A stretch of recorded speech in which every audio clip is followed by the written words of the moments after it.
दोस्तों, आज की कहानी बहुत ही ज्ञानवर्धक होने वाली है। आपसे निवेदन है कि वीडियो को अंत तक जरूर देखें। एक बार की बात है, एक गांव में एक आदमी रहता था। वह आदमी अकेला ही अपनी छोटी सी झोपड़ी में रहता था। वो आदमी बहुत ही ज्यादा आलसी था। वो कोई काम नहीं करता था।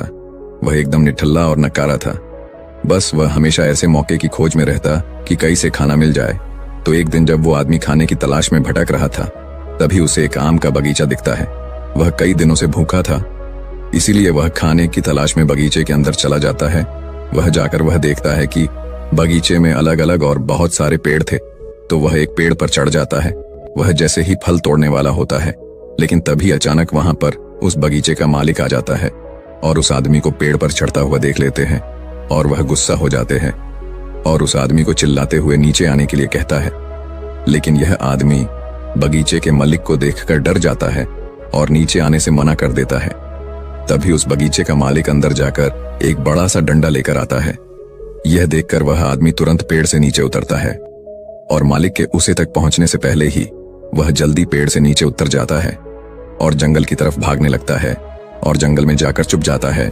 कुछ देर के बाद वो आलसी आदमी वहां से निकलता है और जंगल के रास्ते से जब वह गांव की तरफ जा रहा था, तभी उसे एक लोमड़ी दिखती है जिसको सिर्फ 2 ही पैर थे और उसके 2 पैर टूटे हुए थे। वह जंगल में रिंगती हुई चल रही थी।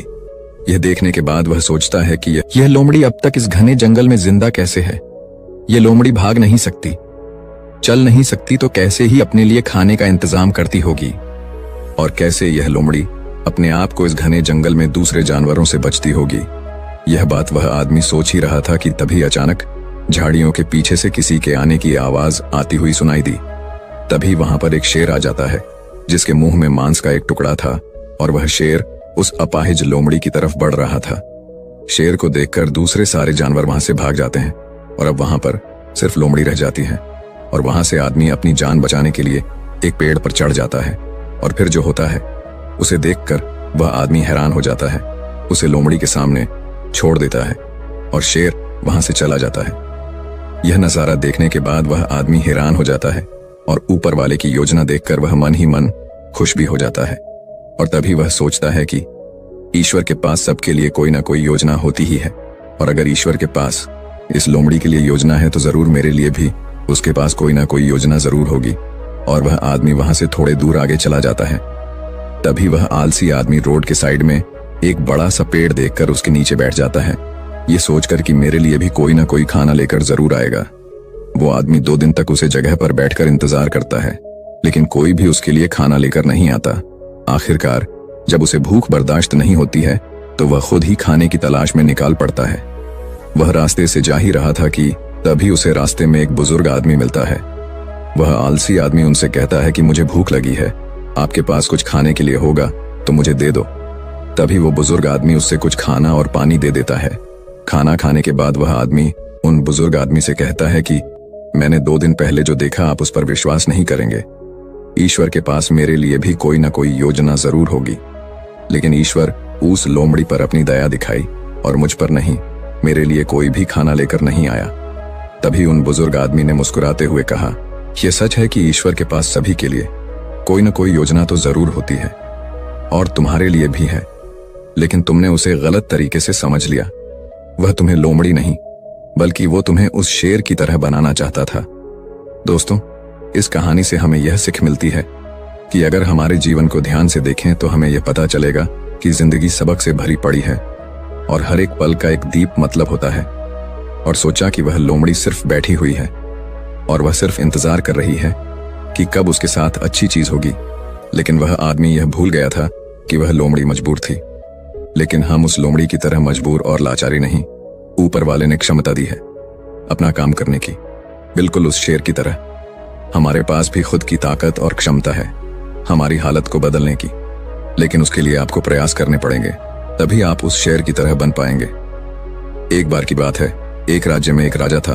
उसका एक वफादार मंत्री था। राजा का मंत्री बहुत बुद्धिमान था। वह अक्सर कहा करता था कि जो भी होता है अच्छे के लिए होता है। एक बार राजा अपने सिंहासन पर बैठा था, मंत्री भी उसके बगल में ही बैठा था। अचानक मंत्री की तलवार राजा के पैर पर गिर गई और उसके पैर की एक उंगली कट गई। तभी मंत्री ने कहा, महाराज, जो भी होता है अच्छे के लिए होता है। राजा यह सुनकर बहुत गुस्सा हुआ। उसने मंत्री से पूछा कि मेरी उंगली कट गई और तुम कह रहे हो कि यह अच्छे के लिए हुआ है, इसमें अच्छा क्या है?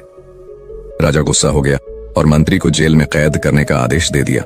मंत्री को इस बात का कोई दुख नहीं हुआ और वह जेल जाते समय उसने राजा से फिर से कहा, जो भी होता है अच्छे के लिए होता है। राजा यह सुनकर हैरान हो गया। उसने सोचा कि यह कितना अजीब व्यक्ति है। वह जेल जा रहा है और कह रहा है कि जो भी होता है अच्छे के लिए होता है। इस घटना को अब 3 महीने बीत गए थे। एक दिन राजा अपने सैनिकों के साथ घोड़ों पर सवार होकर शिकार के लिए गए। वे सभी एक घने जंगल के अंदर चले गए। राजा एक हिरण का पीछा करते हुए घने जंगल में और आगे निकल गया और अपने सैनिकों से अलग हो गया। हालांकि वह हिरण को पकड़ नहीं सका, लेकिन वह अपना रास्ता खो चुका था और घने जंगल में खो गया। जब राजा को यह एहसास हुआ कि वह बहुत दूर आ चुका है और वह जंगल से बाहर निकलने का रास्ता ढूंढने लगा, अचानक राजा को उस जंगल में रहने वाले आदिवासियों के एक समूह ने घेर लिया। उन आदिवासियों का कबीला ना तो राजा के राज्य में था और ना ही वे राजा को पहचानते थे, इसलिए उन्होंने राजा को पकड़ लिया और अपने कबीले में ले गए। वे आदिवासी एक ऐसे इंसान की तलाश में थे जिसे वह मारकर अपने देवता को खुश करने के लिए बलि दे सके। राजा उनसे उसे छोड़ देने की विनती कर रहा था, लेकिन उन आदिवासियों को राजा की भाषा समझ में नहीं आई। उन्होंने खुशी में ढोल बजाना शुरू कर दिया। उन्होंने राजा को अपने कबीले में ले आए, उसे नए कपड़े पहनाए, उसके गले में फूलों की माला डाली गई और उसे बलि के लिए तैयार किया। ठीक उसी समय जब वह राजा को मारने वाले थे, कबीले के मुखिया ने देखा कि राजा के पैर की एक उंगली कटी हुई है। यह देखकर उसने सभी ढोल बजाने वालों को आदेश दिया और राजा की बलि देने से रोक दिया और कहा, इस मनुष्य की बलि नहीं दी जा सकती क्योंकि यह अधूरा है, और यदि अधूरे मनुष्य की बलि दी जाती है तो देवता खुश होने की जगह गुस्सा हो जाएंगे। इसलिए उन्होंने राजा को छोड़ने का निर्णय ले लिया। राजा खुशी खुशी जंगल से अपने महल में लौट आया। वापस आकर उसने सोचा कि यदि मेरे पैर की एक अंगुली कटी नहीं होती तो वे आदिवासी आज मुझे मार देते। इसका मतलब मंत्री सही था, जो भी हुआ अच्छे के लिए हुआ। राजा ने सिपाहियों को तुरंत आदेश दिया कि मंत्री को जेल से बाहर निकालो। उसने मंत्री को उसका मंत्री पद वापस दे दिया और मंत्री से पूछा, मुझे बताओ कि उस दिन मेरी उंगली कटी थी और यह मेरे भले के लिए हुआ। मैं यह समझ गया हूं, लेकिन आप 3 महीने जेल में रहे और आपको इतना कष्ट सहना पड़ा। आपके साथ तो बहुत बुरा हुआ। मंत्री मुस्कुराया और कहा, महाराज, मैं आपका प्रधानमंत्री था और मैं हमेशा आपके साथ रहता था। यदि मैं जेल में नहीं होता तो उस दिन भी आपके साथ होता। महाराज, आपकी कटी उंगली देखकर उन्होंने आपको छोड़ दिया, लेकिन मेरा शरीर पूर्ण था और यदि मैं आपके साथ होता तो वह मेरी बलि जरूर दे देते। इसलिए अच्छा हुआ कि मैं उस दिन आपके साथ नहीं था और मैं जेल में था। इससे आपकी जान बच गई और मेरी भी जान बच गई। इसलिए मैं हमेशा कहता हूं कि जो भी होता है अच्छा होता है।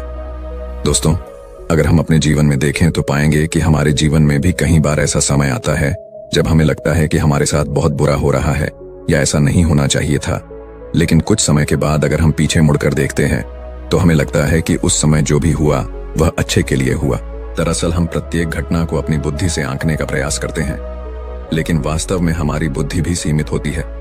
हम अपनी सीमित बुद्धि से किसी घटना के उचित या अनुचित होने का आकलन नहीं कर सकते। पूरा संसार कर्म पर आधारित है। जो अच्छे कर्म करता है उसे सुख मिलता है और जो बुरे कर्म करता है उसे दुख मिलता है। इसलिए अगर आप किसी दुखद दौर से गुजर रहे हैं तो हमेशा याद रखें कि आपके बुरे कर्म कट रहे हैं और प्रकृति आपको आपके बुरे कर्मों का फल देकर हर समय उन्नति की ओर ले जा रही है। यह सृष्टि हमारे दुश्मनों द्वारा नहीं बनाई गई है, इसलिए इस दुनिया में कुछ भी गलत नहीं हो सकता। इसलिए अपने दिमाग से यह ख्याल निकाल दीजिए कि आपके साथ कुछ बुरा हो सकता है, और हमेशा याद रखिए कि कभी कभी जो भी होता है अच्छे के लिए ही होता है। दोस्तों, आपने आज के इस वीडियो से क्या सीखा वह मुझे आप कमेंट में बता सकते हैं।